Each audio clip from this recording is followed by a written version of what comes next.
Welcome to the Deep Dive. Today we are going to be taking a journey through some pretty mind-bending ideas. Okay. From Yuval Noah Harari, Right. the author of Sapiens. Yes. You sent us one of his lectures, and let me tell you, this deep dive is really going to challenge how you think about humanity history and maybe even the future. I love it. So He's got a way of just kind of turning conventional wisdom on its head, doesn't he? exactly. So let's dive right into his central point. Yeah. How did humans, these seemingly ordinary creatures, come to dominate the planet? It's a question for the ages. Yeah. It really is. It's a question that has puzzled scientists and philosophers for centuries.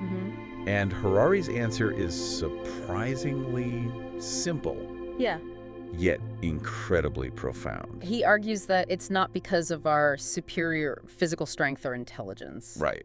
On an individual level. Yeah. We're not different. all that different from chimps. Right. Yeah. And he uses this really vivid example. I love this example. To illustrate the point. Yeah.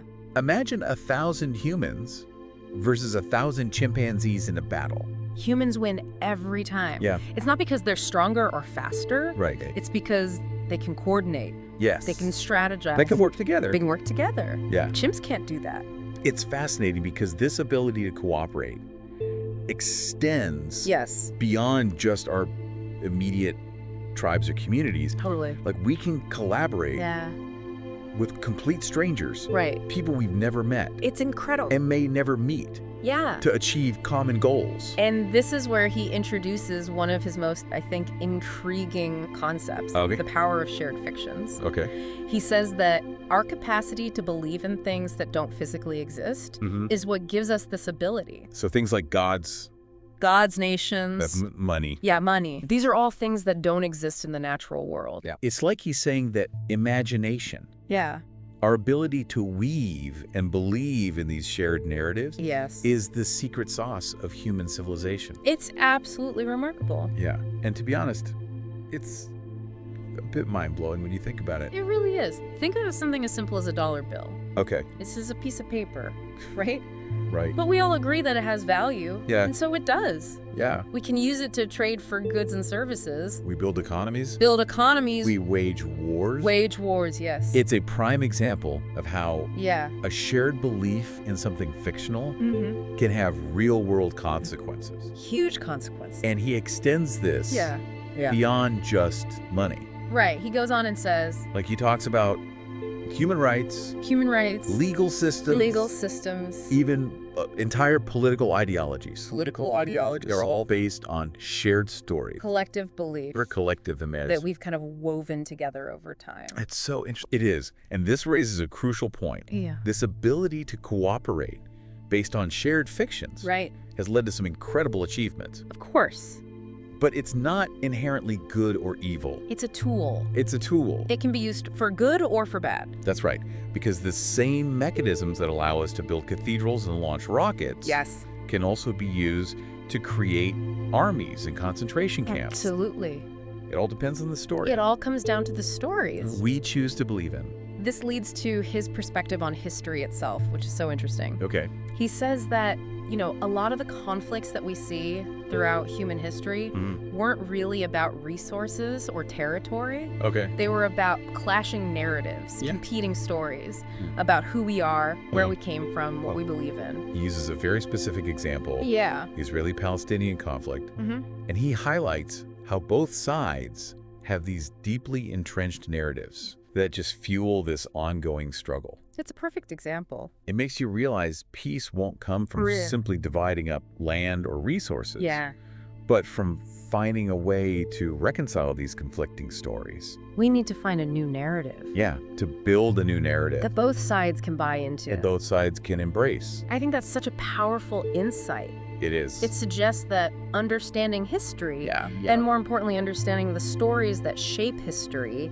is essential for navigating the present and building a better future. And speaking of the future, okay, Harari argues that major technological advancements often lead to a resurgence of fundamentalism. That's right. He uses the Industrial Revolution as a prime example. The Industrial Revolution. Because people crave stability. Right. especially in times of rapid change. People want something to hold on to. It's a natural human reaction to cling to familiar stories, to seek comfort in tradition when the world feels like it's spinning out of control. Yeah, and he says during the 19th century, this manifested in various forms of religious fundamentalism. Okay. Take, for example, the rise of Catholic fundamentalism in Europe. Okay.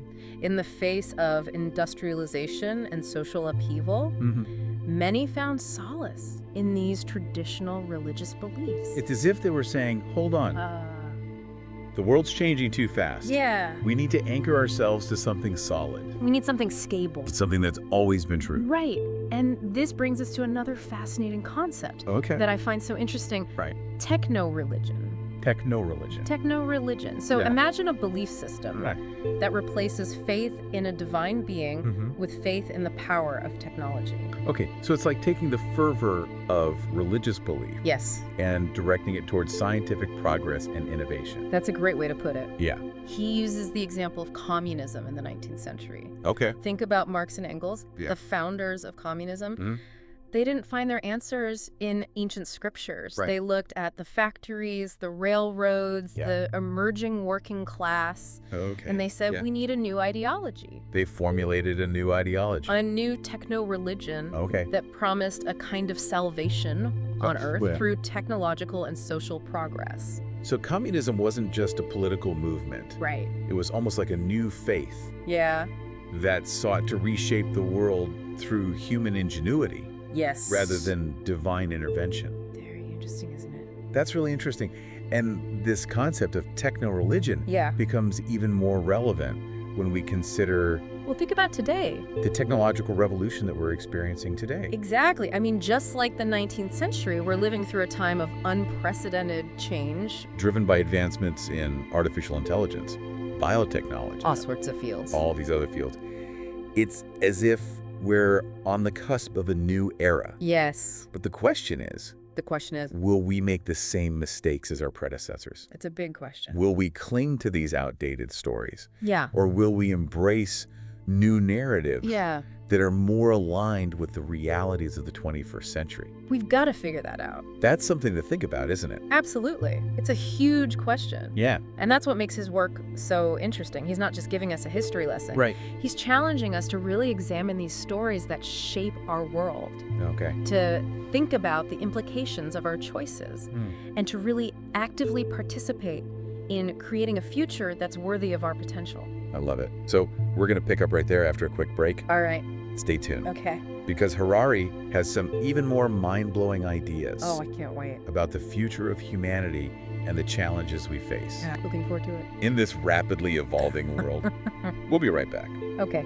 So before the break, we were talking about how technological advancements often trigger this wave of fundamentalism as people grapple with rapid change.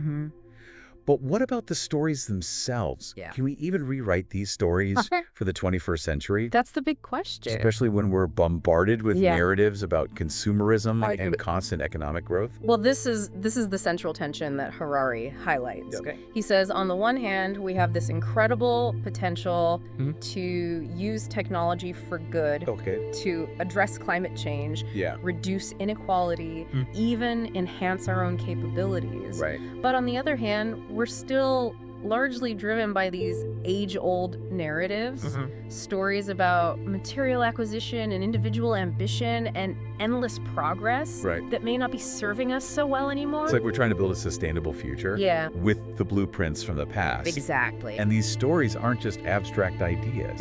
They're woven into the very fabric of our economic and political systems. Think about advertising. It's constantly reinforcing this idea that happiness comes from buying more stuff. It's almost like a self-fulfilling prophecy. Yeah. We're told we need more, so we work more to buy more. Right. Which just feeds the economic machine, but doesn't necessarily make us happier. Exactly. Or solve these bigger problems facing humanity. And this is where Harari challenges us to think about the power dynamics at play. Who benefits from these stories? Whose interests are being served?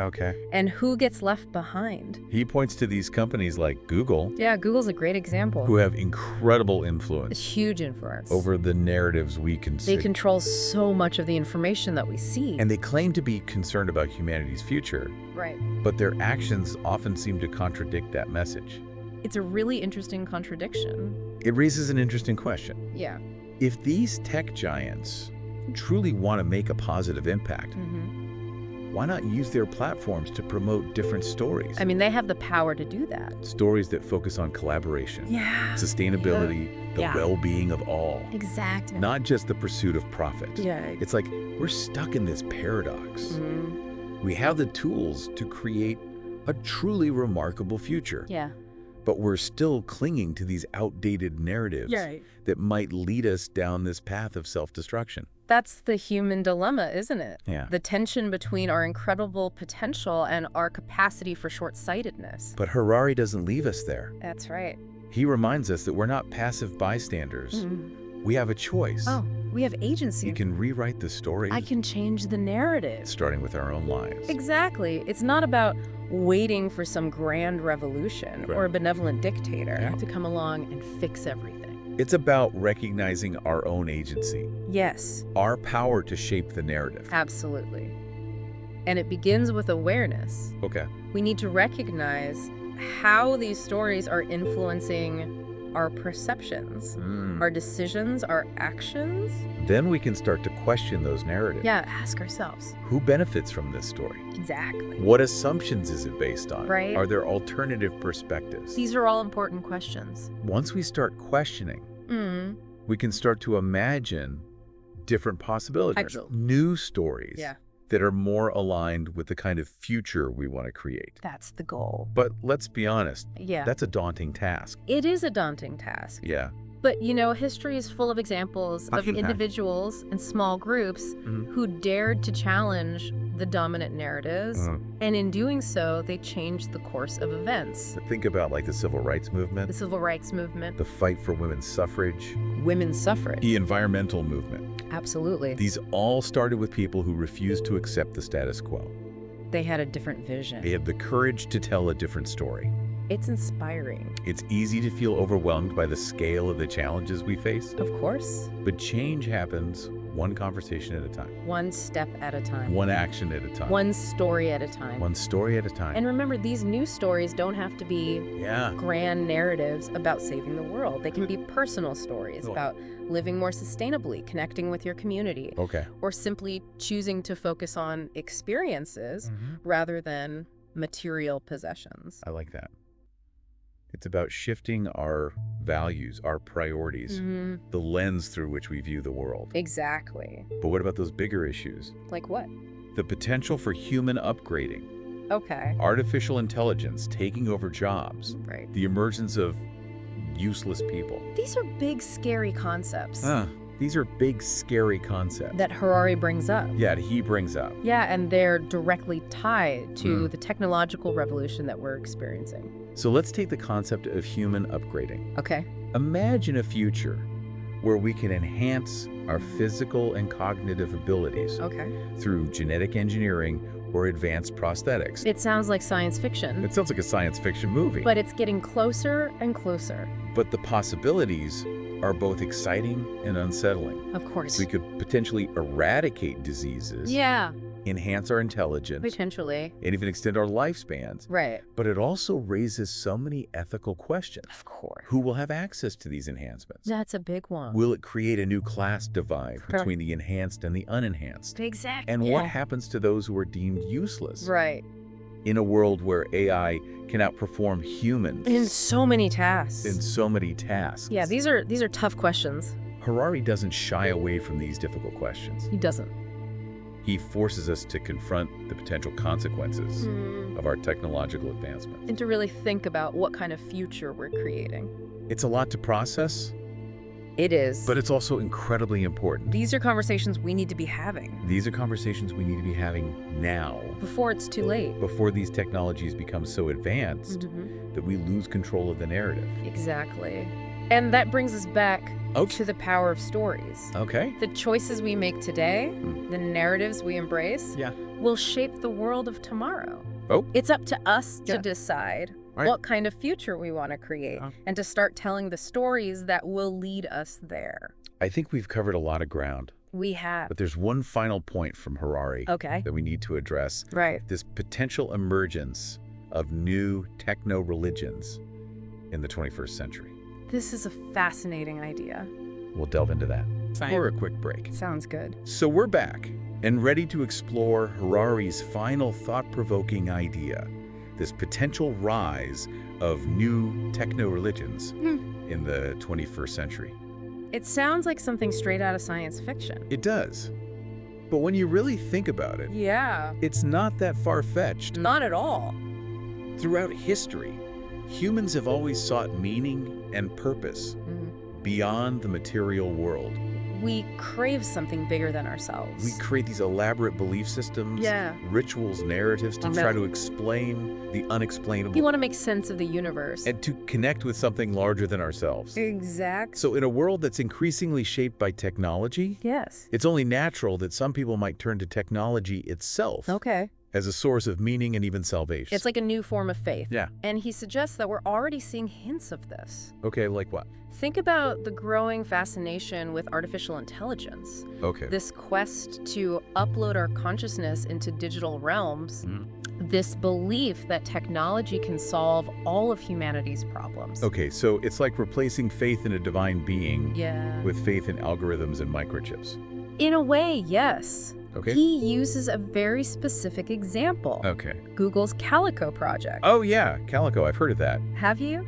Vaguely. Okay. I know it has something to do with longevity and anti-aging research. That's right.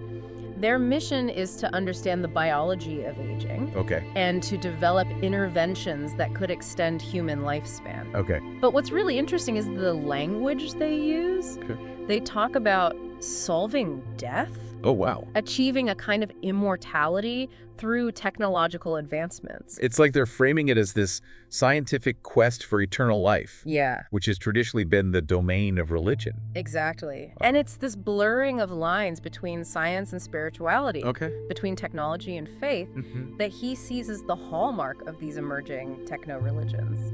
It's fascinating and a little bit unnerving. What happens when these techno-religions gain more followers? Well, that's a good question. Will they challenge traditional belief systems? Possibly. Will they create new ethical dilemmas? For most certainly. These are questions we need to be asking. We do. As we navigate this uncharted territory. Harari doesn't give us easy answers. Of course not.